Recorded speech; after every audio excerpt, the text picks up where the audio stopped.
Hi, my name is Dr. Blumenthal.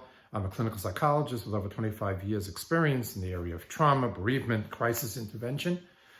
Once again, the Excelsior Care Group has asked that I address you regarding some of the unique challenges and pressure of this coronavirus crisis that we're in the middle of. Last time I spoke about anxiety, the need for sort of a medium level of anxiety in order to be sufficiently cautious but not overwrought. Today, what I'd like to talk about is the unique challenges of being socially disconnected. And not only that, but how important it is to maintain our contact and connection with others. About 20 years ago, psychologists sort of woke up and said, for years and years, we've been studying why people are depressed, why people are unhappy. Let's study why people are happy. So they did a huge international study on basically happiness. They called it subjective well-being, SWB, because it didn't sound scientific enough to talk about happiness, but it was basically happiness, and studied thousands of people and said, what makes people happy? And they actually came up with three factors, three things that seem to be associated with happiness. And they all begin with the letter F, so they're known as the three Fs. We're this interpersonal direct presentation. I might pause now and let you try to figure out what you think the three Fs are. And so maybe I'll wait a second or two. I'm sure you're all thinking, what three things start with F and are associated with happiness? Maybe I'll start by telling you what it is not. One of them is not food. Eating a lot of food does not make you happy. In fact, probably makes you unhappy. Surprisingly, a lot of people guessed that it's not finance or funds either. There was not really a strong association between wealth or having money and happiness. Granted, extreme forms of poverty and financial stress could make someone unhappy, but overall, that wasn't one of the three Fs. So by now, I'm guessing some of you probably had guessed two out of the three. But the three Fs are friends, family, and believe it or not, faith. Now, let's analyze each one. Okay, friends and family are pretty evident.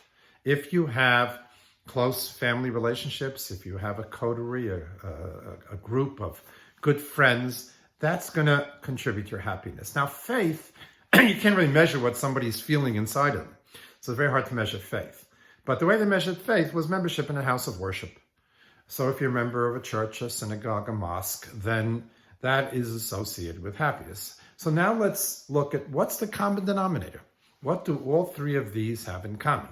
Basically, family, friends, and faith to the extent that it is measured by a communal affiliation. And I'm sure by now you've all figured out they're all interpersonal connections. They're all surrounding yourself with other people. And it's fairly evident that our happiness and contentment is not measured necessarily by professional success, by having a lot of money, by various forms of self-indulgence. Our happiness is measured by connections, being around people, feeling part of a family, feeling part of a community. This is particularly relevant now as we are, in a coerced way, being separated from our loved ones and being separated from our communal life. And this is not some sort of minor inconvenience or just something that's a little bit troublesome. This goes to the core of our basic happiness and our basic security. And we're seeing now, as we're several weeks into this sheltering in and this, to varying degrees, quarantining, we're seeing two types of responses. There are some people who are just getting very restless and just about had it. And again, because our communal connections, because our relationships are so important, many want to start reconnecting and reuniting with those people that they care for, with those people that they feel connected. And some are being very imaginative and doing it in a safe way. Others are taking chances based on what governing agencies and health authorities are saying, and potentially risking their own well-being and the well-being of others. But it's understandable. It's so important. I'm not condoning it, but it's so important to have connections that some people have just about had it. But most of us are adhering to the standards of social distancing, but it's taking a toll on us. We're lonely, we're stressed, and we're pining and feel terrible urge to be connected to others. So we have to, first of all, look at human connections and interpersonal connections, again, not as a luxury, but it's really something that's essential. Fortunately, we have technology. We have ways, albeit compromised, we have ways to connect, and we should take full advantage of all this type of technology, whether it's Zoom, whether it's emails, whether it's other types of forms of connecting via the internet. And for some of us who may be at ease or comfortable with this technology, that's working well. For some, it might be more difficult. It's probably more challenging for some of the elderly who did not grow up with this type of technology, for whom it's came into their lives at a late point in their lives, and they may not be as adept. And again, they don't have the immediate access to someone who is better versed with this technology. But as much as possible, we have to take advantage of this and maintain contact. And I want to say that when we're talking about maintaining contact, we're not talking about having deep philosophical conversation. We're not talking about just calling someone because you have a problem that needs to be solved. Just being in touch, sharing your life, listening to them, what's going on in their life. Casual conversation, whether it's weather, sports, news, it doesn't matter. It's the connection and feeling connected as much as we can under these circumstances. Many people are communicating at great distances, are talking to someone from the street to a porch, in an open area in a park or a backyard, several feet apart. Again, this gives it a little bit more of an interpersonal flavor, and again allows for safety, maybe some wearing masks at the same time, but still there is this connection, there is this relationship with other people that's so essential to our sense of well-being. And by the way, this also speaks to another important point. Now is the time maybe to put aside some minor differences. Obviously, if there's somebody who in a significant way you don't get along with, that's a whole different story.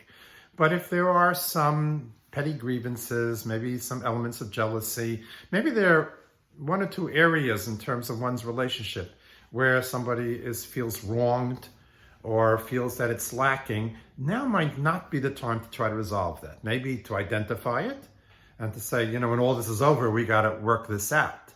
But right now, we're so starving for this interpersonal relationship that most mental health professionals are saying, let's put those minor differences aside. Let's park them.